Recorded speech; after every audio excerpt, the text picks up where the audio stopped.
Ayan na, malapit na. Kunin mo na lang. Kunin mo na lang. Hinihintay mo pa talaga.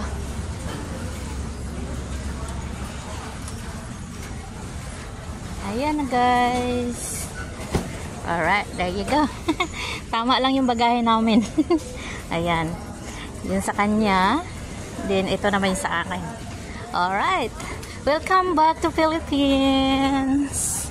Ayan. Ang ganda dito kasi nga inalagaan na nila yung mga bagahe. Ayan yung bunso ko. Namimiss na daw niyang Philippines. 6 months pa lang siya sa Australia. Namimiss niya kaagad yung Philippines.